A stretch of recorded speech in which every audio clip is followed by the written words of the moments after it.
Welcome to Garden Devotions. I thought I'd do a little crafty side video here. I was doing dragon eyes. This is what I've got going on here. I was doing dragon eyes this summer, and I went to some shows to try to sell them, and I just about killed myself because it was too much for me to do with my chronic fatigue syndrome. So I stopped for a while. And then Nano came and I had to write my novel, and now it's about a week before my Christmas, my family's Christmas, and I want to do some dragon eyes. Plus, I just got these great big cabochons in the mail, and I just had to try one. So here's what I'm working on. Look how much it magnifies. It's really cool. Typically, this is what I've worked with so far. I started with these from like Joann Fabrics. It's a big bag of these kinds of things. You can also get them like at the dollar store, like Dollar Tree had them, but they're irregularly shaped, as you can see, but they do make kind of nice dragon eyes. Here's one of them. A lot of mine are sold, so I don't have a lot to show you. But see, they kind of sparkle. I try to make sure that there's some sparkly in there, and so they kind of sparkle. I don't know if I get it closer, if it'll, yeah, there we go. I don't know how well it'll show, but there's just a depth of colors I try to put in there. But with the smaller ones, it's really hard. Now, I'm not going to show you totally how to do a dragon's eye, because I can never match the excellence of Yvonne Williams, who taught.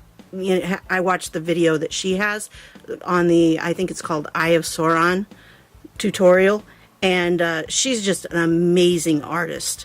She really does an incredible job, and so I can't really match her expertise, and I don't want to. So go to hers instead and see it. But I just wanted to catch you up on the things that I'm doing. That's one of them. See, this was one that was broken. I normally put them in polymer clay settings, but the polymer clay setting broke. And so I was peeling it off, and I had that one laying around. But I did find a couple others that haven't sold. But I try to do them in different colors. And then I've been trying to add on so people can put chains in them and things like that. So some of them are better. Some are, they're just different how I do them. This one I used a template that gave me the different design on there. This one I did on my own, and I used my own texturing type thing to do that. Actually, what I did was I took some Reynolds wrap, some aluminum foil, and I squeezed it all up, and I just poked it on there, and it kind of made a dragon skin type texture, I think. So I thought that was kind of cool. But there's that one. I like the blue ones and the red ones. They're easier. The green ones, not as easy. And getting the pupil is always so hard to do, and to get it uniform. So that's the challenge always. And as you notice, each one of these has the pupils are different. So my brother sells them when he goes to gun shows. He's been selling some.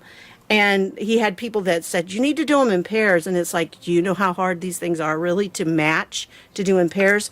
Because when I do them, I usually do about 5 or 6 of these small ones. Well, I also got these. These are 20 millimeter cabochons that are smooth as silk, which is nice because these have some ridging to them sometimes. I don't know if I can show it on the camera, but there's like ridging, and there's some bubbles in there. That's see, it's not smooth. This is just smooth as glass. This one beautifully smooth, but smaller. You can see kind of smaller than some of them, but it's uniform. These are all uniform. I think they call it calibrated, because I also got these bezels to put them in. So they do fit perfectly in these bezels. Again, Yvonne Williams actually was the one who linked me to all this stuff, so I just bought what she uses. Use her link and everything. So these are kind of nice. They're metal, and I got several of these. So then I can just plop them in there, you know, use some kind of epoxy. I have an epoxy that I use to put them in there. And that'll make a nice little thing. Obviously these aren't going to fit, so I can't really show you what it would look like, and I haven't done any of those yet. But one thing I'm noticing is they are a lot smoother than the others. The big one was the one I wanted to really do, and what I wanted to show you at this point is this is 60 millimeters, I believe. This capuchon is 60 millimeters.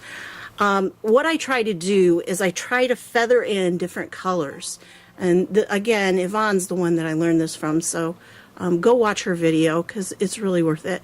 And I try to get the different colors. When you do that, it gives it a layered, it gives it a multi-dimensional look, and it will give it more of a depth. And so I'm anxious. She linked to some nail polish, but I've been going to the Dollar Tree, and for $1 I can get all different colors for each one. And so I get these different colors. There, this one's kind of blue that I like a lot. But there's several different ones. I really like this bronzy gold. And usually, where's the front? I think I got that maybe at Dollar General. I don't remember. But I have this one, and then I have a silver one. And I try to make sure that with those, you know, that I have one of those, a little bit of gold tone or a little bit of silver tone in each one, so it gives it more of a sparkle. So that and my trusty pin. Now, Yvonne also has a scraper, and I do too. It's actually a wood carving tool that I never really used, but I can't find it right now. Oh, this is like, my craft area is really a mess. Oh, there it is, right here. This is what I use to kind of scrape it sometimes. What I do is I paint it, and then I use this to scrape it off like this, and it kind of opens it up a little bit so that it will feather more. It'll look cooler when it gets done. And sometimes I go this direction towards the center, and sometimes I go out. And it does give different effects that way too when I'm doing it. So like I just put on a layer of blue, and I'll go through and I'll do a little bit of this scratching, and it just gives it, with the pin, it's just a regular pin, just a pin with a top on it. I got them so I could do them with my amigurumi, and so I started using them for this. But if I just do this, it kind of gives a little bit of a scratch there, so when I put the next layer on, it'll feather it. And that's also what I used to feather the inside. I just scraped on it like this, and it feathered. It's really hard there. It feathered this out, so you can see how it's feathered. And I like to let the center dry before I do a lot of the outside. There's also a layer of black. You really can't see it very well here, but there is actually, the first thing I went through was a layer of black all the way around, and I feather it with the brush, just kind of feather it in instead of doing it fully. If I feather it, then it works a lot better. And you have to kind of be careful. These have already dried by the time I got the camera and set it up, because I really probably should have done it before I did that. But it's kind of boring to sit here and watch me. You need to watch somebody who really does it well, and that's Yvonne. I'm still learning. When it comes to the polymer clay, you see this one broke. Polymer clay actually is a lot more fragile than we might give it credit for. So this one broke off. This was not one of my best dyes, but it's still pretty, I think. But it's not one of the better ones. I was still learning. And it also depends sometimes on, it's better to have, I don't know if you can see the difference here. You should be able to when it focuses. Yahoo.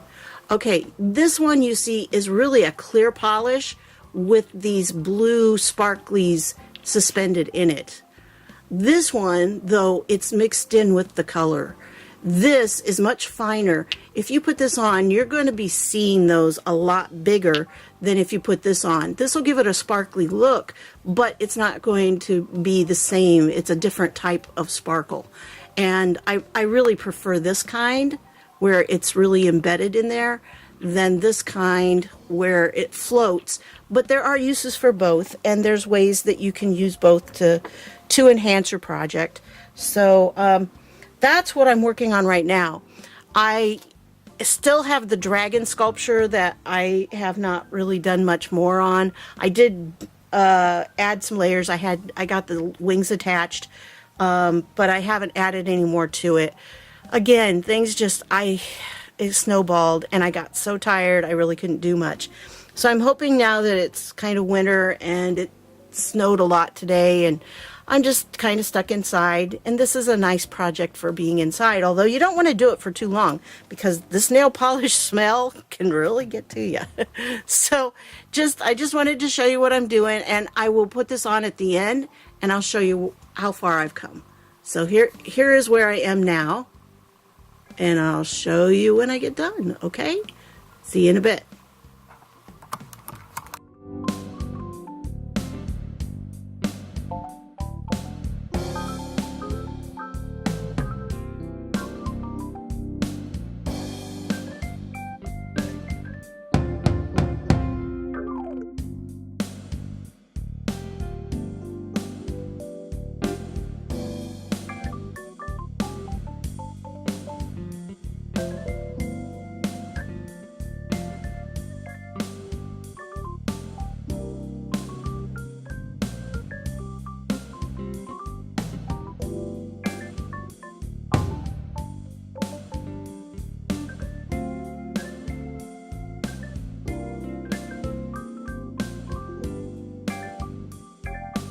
Okay, here are the final products.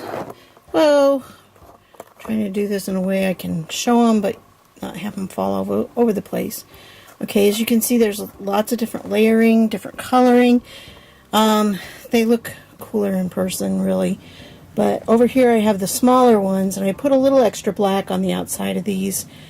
I find it easier to do several of the same color at the same time because I have so many different bottles sitting out.